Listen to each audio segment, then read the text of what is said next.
राधे राधे। जय जय द्वारिकाधीश। मैं अभिषेक भटनागर अपने चैनल गॉड इज माइन पर एक बार फिर आपका स्वागत करता हूं। आज हम श्रीमद् भागवत के चौथे स्कंद के 14वें अध्याय के बारे में सुनेंगे।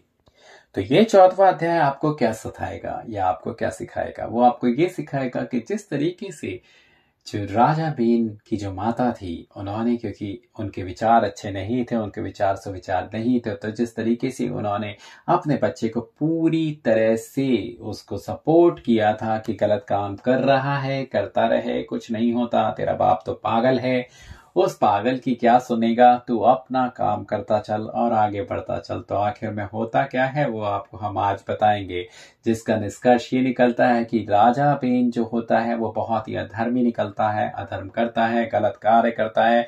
तो नतीजा या निष्कर्ष क्या निकलता है? वो ये निकलता है कि यदि अधर्म के बारे में सोच रखी तो आपकी संतान भी ना चाहते हुए भी अधर्मी ही बनेगी। जैसे कहते हैं ना, क्रिमिनल का बेटा क्रिमिनल या साधु का बेटा साधु। कई बार ऐसा होता है कि एक्सेप्शन तो हर जगह होती है। जिस तरीके से हिरण्यकशिपु के यहाँ पे प्रहलाद हुए थे, उसका रीजन भी मैंने आपको जरूर बताया था कि प्रहलाद जिस समय माता के गर्भ में थे, उनको ब्राह्मणों का सत्संग सुनने को मिला था, इसीलिए वो अलग हुए। परंतु मैं आपसे यही कहना चाहूंगा, ये आपके लिए बहुत जरूरी है, स्पेशली मुख्यतः गर्भवती महिलाओं के लिए बहुत जरूरी है कि अपने आसपास विचार सुविचार रखें, सोच अपनी अच्छी रखें। यदि हो सके तो उस पर्टिकुलरली 9 मंथ के पीरियड में अच्छे विचारों को ही अपने मन में लाएं। जरूरी तो है कि आप अपनी जिंदगी में ही हमेशा अच्छे विचार लाएं, परंतु यदि आप चाहते हैं कि आपकी संतान एक अच्छी संतान बने, जो कि मुझे नहीं लगता कि कोई भी माँ बाप ऐसा चाहेगा कि मेरी संतान एक बुरी संतान बने, तो कम से कम उस वक्त जरूर सुविचार, सुज्ञान, सत्संग या अच्छी बातों को सुने, अच्छे लोगों के साथ रहें। ये जरूरी नहीं है कि आप सत्संग में ही जाकर बैठे, परंतु उन लोगों के साथ में रहे जो कि निंदा रस ना करते हो, चुगली ना करते हो, पाप की बातें ना करते हो, कम से कम अच्छी बातें करते हो, उनका संग तो रख सकते हैं। और अगर नहीं भी रख सकते तो अलग रहिए, भजन सुनिए, सत्संग सुनिए। आजकल का जमाना तो बहुत हाईटेक है कि आप अपने कान में भी लगा के रखेंगे तो अच्छी बातें ही सुनिएगा, ताकि आपकी संतान अच्छी हो। और यदि बुरे सोचा, बुरे कर्म अपने पास रखे, तो संतान का बुरा होना तो लाजमी ही है। अब बात अलग है कि यदि उसके कर्म ही संतान के इतने अच्छे हो, उसके कर्मा ही इतने अच्छे हैं कि वो पिछले जन्म में इतना अच्छा कर्म करके आया है कि आपके बुरे कर्मों का भी उस पर प्रभाव ना पड़े, तो वो तो भाग्यशाली ही हुआ। परंतु फिर भी असर तो पड़ता ही है। क्या पता उसके बेचारे के भाग्य थोड़े से दुर्भाग्य में बदल जाए आपके कर्मों की वजह से। तो इसीलिए अब के भाग्य को दुर्भाग्य ना बनाए, बल्कि उसके दुर्भाग्य को भाग्य में बदल दें अपने कर्मों की वजह से। ये बहुत जरूरी है, स्पेशली उन माताओं और बहनों के लिए जो गर्भवती हैं। जरूर ध्यान दें इस बात को कि अपने बच्चों का अगर जीवन आपको अच्छा बनाना है तो संस्कार अच्छे ही दें। क्योंकि आज जो मैं आपको कथा सुनाने जा रहा हूं, उससे आपको पता चलेगा, क्योंकि बेन की माता के विचार अच्छे नहीं थे तो बेन का जीवन भी अच्छा नहीं रहा। करते हैं आज के दिन की शुरुआत 4वें अध्याय के साथ। बेन का राजगद्दी पर बैठना और ऋषिवर को हरिभजन करने से बचना। मैत्री जी ने विदुर से कहा कि जब राजा अंग बिना कहे रात को वन में चले गए, तब प्रातःकाल मंत्रियों को ऐसा समाचार सुनकर बड़ा खेद हुआ और बहुत ढूंढने पर भी उनका कहीं पता नहीं लगा। राजा के बिना इस देश में चोर और ठग उपद्रव करने लगे। जब ब्राह्मणों और ऋषिवरों ने प्रजा को दुखी देखा और दूसरी किसी को राजा अंग के वंश में ना पाया, तब लाचार होकर आपस में सहमति करके बेन को राजगद्दी पर बैठा दिया। बेन ने राज सिंहासन पर बैठते ही डाकुओं और चोरों को पकड़कर मारना आरंभ किया। उसके राज्य में चोर व डाकू का नाम भी बाकी न रह गया। अधर्म करने वाले उसका राज्य छोड़कर ऐसे भाग गए जैसे सांप के डर से चूहे भाग जाते हैं। जो राजा अपने देश का पैसा अंग को नहीं देते थे, वे भी लोग भी उस राजा बेन की आज्ञा का पालन करने लगे। जब बेन 7 द्वीपों का ऐसा प्रतापी राजा हुआ कि जिसका सामना करने वाला कोई दूसरा संसार में ना रहा, तब उसने राजा और धन के अभिमान से अंधा होकर यह विचारा कि दूसरे देवता के नाम पर यज्ञ, दान, तप तप आदि किसी को ना करना चाहिए। देवता और पितृ की जगह पर हमारी पूजा होनी चाहिए, क्योंकि सबको भोजन देकर मैं पालन करता हूँ। ऐसा विचार कर वह परमेश्वर को भूल गया और उसने अपने राज्य भर में ढिंढोरा पिटवा दिया कि कोई भी मनुष्य यज्ञ, पूजा, श्राद्ध, होम व दान आदि परमेश्वर तथा अन्य देवताओं व पितरों के नाम पर ना करे। जिसको जो कुछ करना हो वह मेरे नाम पर किया करे। कहते हैं ना, जैसे रावण को एक भ्रम था, अहम ब्रह्मास्मि, वही भ्रम राजा बेन को भी हो गया था। जो कोई ऐसा नहीं करेगा उसको हम दंड देंगे। इस तरह ढिंडोरा पिटवाने के उपरांत राजा बेन अपनी सेना साथ लेकर दूसरे राजाओं के देश में दिग्विजय के लिए चला। जहां वह पहुंचता था वहां के राजा बेचारे अनेक प्रकार की वस्तुएं भेंट देकर उससे मिलते थे। तब राजा बेन उनसे कहता था कि तुम हमारी आज्ञा यदि मानोगे तो अपना राज्य भर में ऐसा उपदेश करो कि कोई मनुष्य यज्ञ, दान, तप, जप आदि किसी देवता के नाम पर ना करे। जिसको करना हो वह हमारी पूजा करे, हमको ही देवता माने।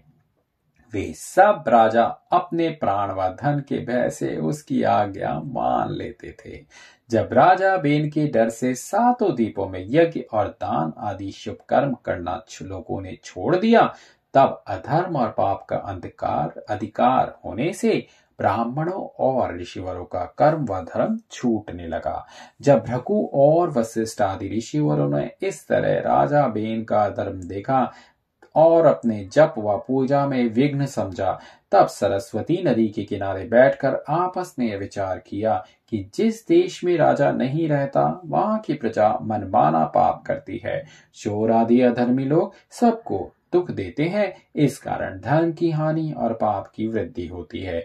अधर्मियों और पापियों को दंड देने व धर्म की रक्षा करने वाले राजा होते हैं। तो यह राजा बेन ऐसा धर्मी उत्पन्न हुआ कि इसने संसार से संपूर्ण धर्म उठा दिया। इसका क्या उपाय करना चाहिए? ऐसा विचार कर ऋषिवरों ने आपस में कहा कि हम लोगों ने उसको राज सिंहासन पर बैठाया है, इसलिए एक बार चलकर उसे समझाना चाहिए। कदाचित हमारे बजने से उसने अपराध करना छोड़ दिया तो अच्छी बात है, नहीं तो कोई और उपाय कर लेंगे। यह सम्मति करके भृगु और वशिष्ठ आदि बहुत से ऋषिवर व ब्राह्मण इकट्ठे होकर राज मंदिर पर गए। जब राजा ने दंडवत करके उनको बैठाया, तब ऋषिवर बोले, हे राजन, हम तुझे एक बात समझाने आए हैं।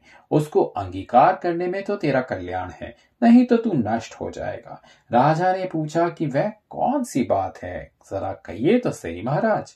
तब ऋषिवरों ने कहा कि हे राजन, हम लोगों को तुम यज्ञ व तप आदि करने से क्यों मना करते हो? संसारी मनुष्यों को शुभ कर्म करने से मना करके कहते हो कि देवता और पितरों की जगह हमारी पूजा करो।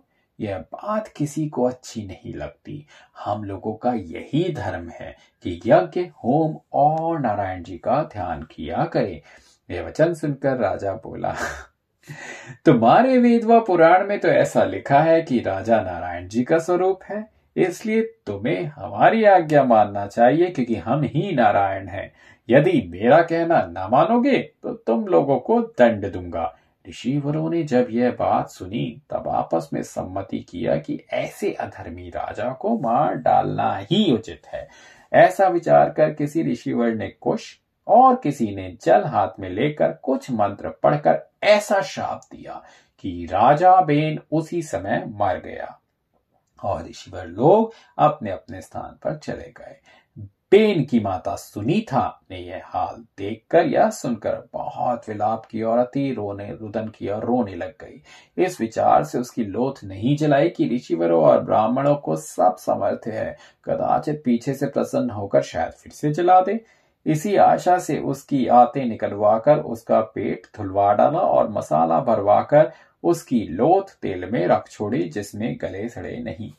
तो आप एक चीज जानिएगा, इस अध्याय में एक चीज मैं आपको जरूर बता रहा हूं कि हमारे जो धर्म या हमारे शास्त्रों में जो हमारे ब्राह्मण हैं, आप एक चीज देखिएगा कि उनका इतने अच्छे सुकर्म होते थे या उनका एक कथन इतना ज्यादा स्ट्रांग होता था कि वो किसी को भी श्राप दे सकते थे और बात वो भले ही हो जाती थी। और हमारे देश का आयुर्वेद कितना ज्यादा स्ट्रांग था कि उस जमाने में भी वो आंतों में निकलवा के भरवा के और तेल में रख छोड़ना ताकि बॉडी ज्यादा खराब ना हो, जिस तरीके से ममीज हुई इजिप्ट में। परंतु हमारे आयुर्वेद में तो ये बहुत पहले से ही अब चीजें थी। तो आयुर्वेदा हमारा बहुत पुराना है और हमारे जो शास्त्र हैं, कूट रहस्य हैं, सब में बात आगे की करते हैं। बेन के मरने के उपरांत फिर यज्ञ और होम आदि शुभ कर्म संसार में होने लगे, पर राजा के ना रहने से चोर व ठग फिर प्रजा को दुख देने लगे। अधर्मियों ने निडर होकर मनमाना पाप करना आरंभ किया। यह दशा देखकर ऋषिवरों और ब्राह्मणों ने आपस में फिर विचारा कि राजा के बिना संसार में धर्म नहीं रह सकता, सब लोग वर्ण शंकर हो जाएंगे। राजनीति में लिखा है कि जिस राजा देश के में राजा ना हो, वहां जहां राजा अधर्मी और मूर्ख हो, या जिस देश में स्त्री राज्य करे, या जिस स्थान पर कई राजा हो, वहां बसने में धर्म नहीं रहता। एक उदाहरण माफ कीजिएगा मैं जरूर देना चाहता हूं कि अपने पड़ोसी देश के ही हाल अभी देख लीजिए। वहां पे क्या हो रहा है अभी इस वक्त। वहां का राजा इतना समर्थ नहीं है कि वो उस देश को संभाल सके, तो उस देश में की अर्थव्यवस्था बिल्कुल बिगड़ चुकी है। तो ये एक कलयुग का उदाहरण है कि हमारे बगल वाले देश के अंदर जो हमारा पड़ोसी मुल्क है, वहां का राजा उसको नहीं संभाल सकता, इसलिए वहां पर जो वहां की अर्थव्यवस्था है बिल्कुल बिगड़ चुकी है। तो जो पुराने जमाने में होता था वो आज भी हो रहा है, जो कि आपके समक्ष है। इसलिए दूसरे राजा को उपाय करना चाहिए। राजा के बिना प्रजा दुख सुख नहीं पाएगी। नारायण जी की कृपा से बेन भी जी सकता है, पर वह अपने अधर्म को ना छोड़ेगा। इसलिए उसको चिल्लाना सांप को दूध पिलाने के समान है, पर यह ध्रुव भक्त के कुल में राजगद्दी थी, सो बेन की लोथ में भी कुछ उसके धर्म का अंश होगा। इसलिए इस लोथ में से एक बालक उत्पन्न करके राज सिंहासन पर बैठाना चाहिए, जिसमें प्रजा सुख पाए और धर्म की रक्षा हो। यह बात आपस में विचार कर भृगु आदि ऋषिवरों ने, जिनको परमेश्वर का तप व जप करने से सब सामर्थ्य थी, जाकर सुनीता से पूछा, बेन की लोथ कहाँ है सुनीता? यह बात सुनते ही सुनीता ने ऋषिवरों को दंडवत किया और बड़ी प्रसन्नता से बेन की लोथ उसके सामने लाके रख दी। ऋषिवरों ने कुछ मंत्र पढ़कर राजा बेन की जंघा मथानी से दही के समान मथी। जिस तरह दही मथने से मक्खन निकलता है, उसी तरह जंघा मथने से एक नाटा पुरुष काले रंग का अधिक रूप उत्पन्न होकर बोला, हे ऋषिवरों, मुझे क्या आज्ञा है? जब ऋषिवरों ने देखा कि यह मनुष्य राज्य करने योग्य नहीं है, तब उससे कहा कि तू वन में जाकर भिल्लों का राजा हो। सो वह उनकी आज्ञा से वन में जाकर भिल्लों का राजा हुआ। उसी के वंश में मल्लाह और मुसहर आदि उत्पन्न हुए। वे आज तक संसार में वर्तमान हैं। उस पुरुष के निकलते ही सुनीता का सब पाप बेन के शरीर से बाहर निकल गया। तो यहाँ पे समाप्त होता है हमारा 14वां अध्याय। बाकी के अध्याय को हम कल पूर्ण करेंगे कि किस तरीके से बेन की दूसरी जंगा को मथने से कौन से राजा उत्पन्न होते हैं और आखिर वो क्या काम करते हैं। यह तो आपको कल पता चलेगा। यह जानने के लिए या इस रहस्य का पर्दाफाश करने के लिए आप जरूर मिलिएगा, क्योंकि उससे हमको क्या मिलता है, ज्ञान हम आपको कल देंगे और उससे भी आपको एक शिक्षा मिलेगी जो आपको कल ही बताया जाएगा। तो करते हैं आज के दिन की शुरुआत एक बार फिर राधे राधे के नाम के साथ। आपका दिन बहुत अच्छा हो, आपकी जिंदगी बहुत अच्छी हो, जिंदगी बहुत सुगम हो, आपके बच्चे अच्छे रहें, आप अपने बच्चों को अच्छी शिक्षा दें, आपके बच्चों का जीवन सुख में रहे और आपका जीवन सुख में रहे। भगवान से यही प्रार्थना करूंगा और जय जय श्री कृष्ण।